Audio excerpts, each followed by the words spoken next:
ओम गणेश, हर हर महादेव, जय सिया राम।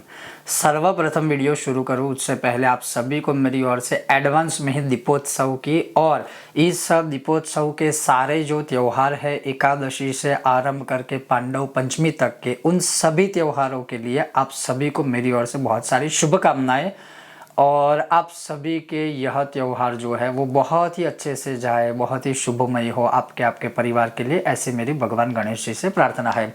अब आज मैं संपूर्ण दीपावली के संपूर्ण मुहूर्तावली है उस विषय में आपको, जैसे मानिए कि गुरु पुष्य नक्षत्र कब है, इस बार बहुत ही अच्छा योग बन रहा है धन त्रयोदशी पर उत्तरा फाल्गुनी नक्षत्र, जिसमें विशेष रूप से जो यज्ञ का करने का विधान है, यज्ञ करने का विधान है, उसके मतलब बहुत अच्छे और मेन पर्पस है इस वीडियो को बनाने का कि आज आप सभी को मैं संपूर्ण दीपावली के सारे मुहूर्त आदि संपूर्ण एक एक दिन के टाइम के साथ बताने वाला हूँ।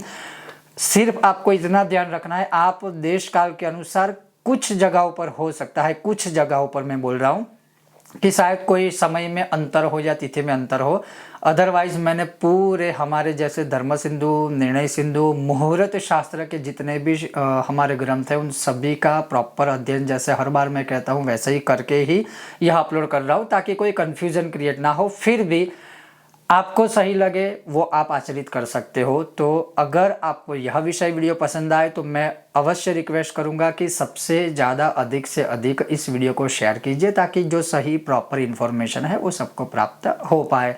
चलिए शुरू करते हैं। सर्वप्रथम इस वर्ष गुरु पुष्यामृत योग जो दीपावली से पहले होता है वह कब है, उस दिन हम क्या क्या खरीदी करके घर में ला सकते हैं, अपने लिए हो चाहे फिर भगवान के लिए या आध्यात्मिक क्षेत्र की कोई भी सामग्री के लिए।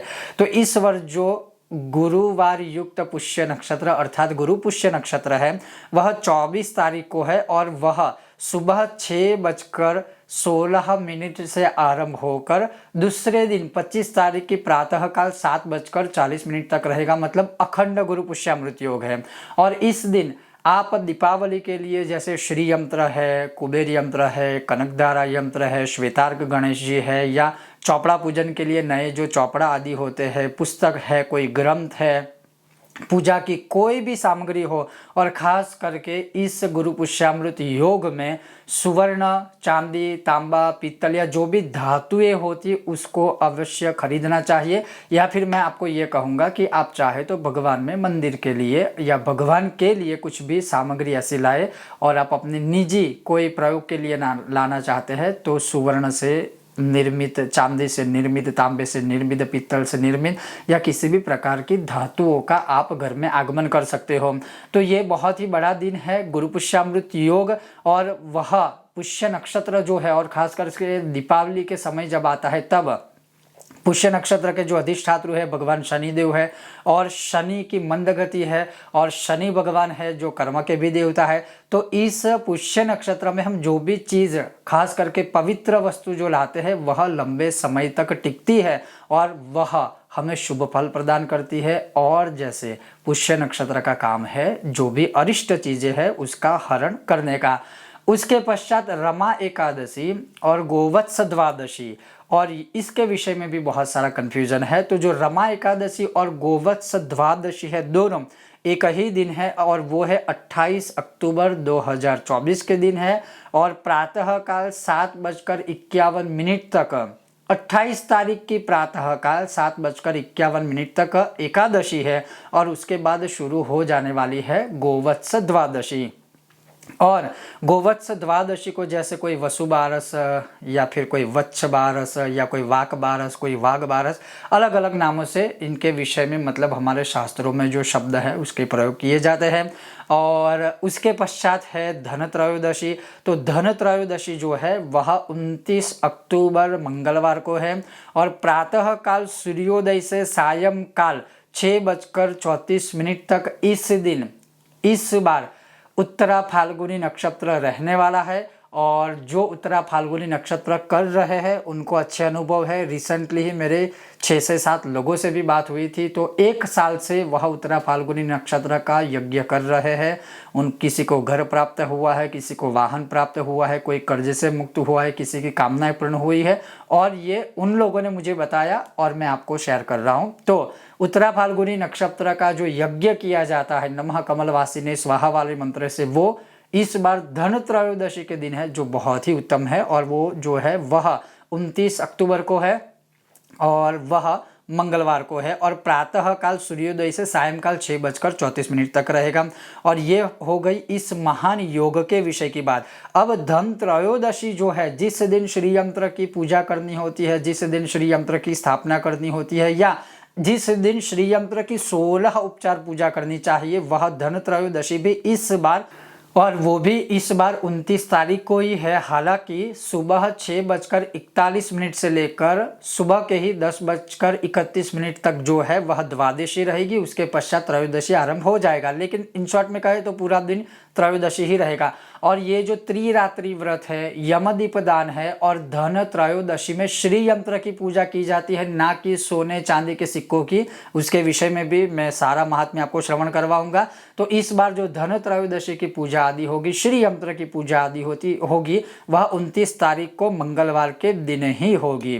उसके पश्चात जो यमदीपदान है वह भी 29 तारीख धन त्रयोदशी मंगलवार की सायं काल से ही यम दीपदान की शुरुआत होगी, और वो भी रात्रि के 8:34 से शुरू होगा यम दीपदान करने का विधान। वो सब कैसे करना है, किस प्रकार से, तो वो एक एक वीडियो में मैं इंडिविजुअली आपको बताने वाला हूँ।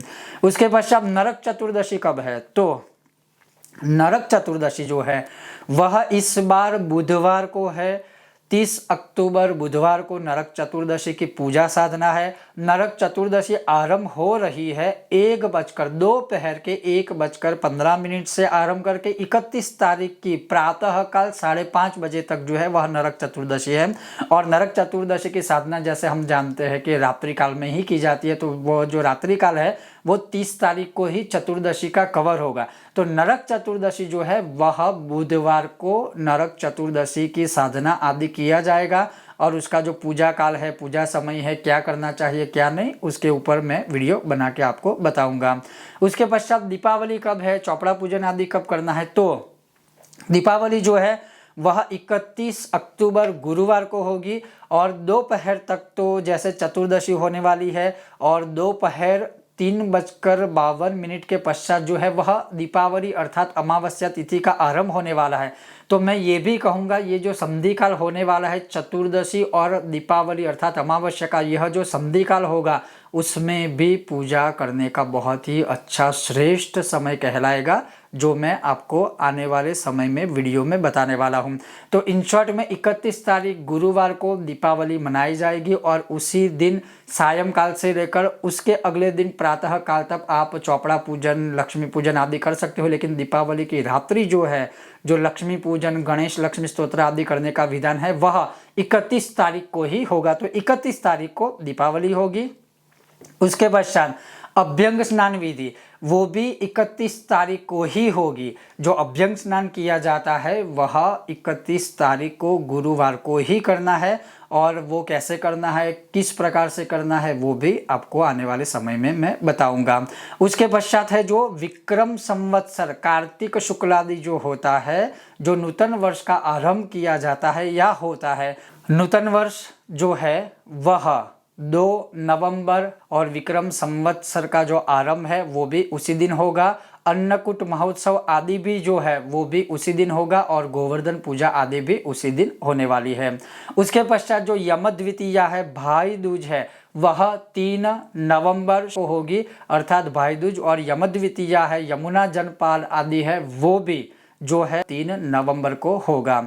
उसके पश्चात जो पांडव पंचमी है, जिसे लाभ पंचमी कहते हैं, पांडव पंचमी कहते हैं, वह 6 नवंबर को अर्थात 6 नवंबर को प्रातः या पुनः व्यापार का आरंभ, नई चीज़ों का आरंभ करने का जो दिन है वो 6 नवंबर को बुधवार के दिन से आरंभ होगा। तो इस प्रकार से इस बार यह जो संपूर्ण दीपोत्सव अर्थात दीपावली के जो मुहूर्त आदि है, वह जो मैंने आपको बताया ये है। हर एक दिन का अलग महात्म्य है, उसका पुण्य फल अलग अलग है। वो भी आने वाले बहुत ही जो कुछ दिन बचे हैं उसमें मैं आपको डिटेल से प्रैक्टिकली जो होगा वह प्रैक्टिकली आपको दिखाऊंगा, जो आपको समझाने लायक होगा व्रत कथा आदि वो समझाऊंगा। लेकिन अवश्य ही इस दीपोत्सव में इन अच्छे अच्छे दिनों का, अच्छे अच्छे योगों का हमें लाभ लेना चाहिए। बहुत जल्द मिलते हैं आने वाले नए विषय और वीडियो के साथ, तब तक आप देखते रहिए कर्मकांड बाय आनंद पाठक मेरे साथ। और एक बार पुनः आप सभी को दीपोत्सव की मेरी ओर से बहुत सारी शुभकामनाएं। ओम गणेश, हर हर महादेव, जय सियाराम, जय भारत।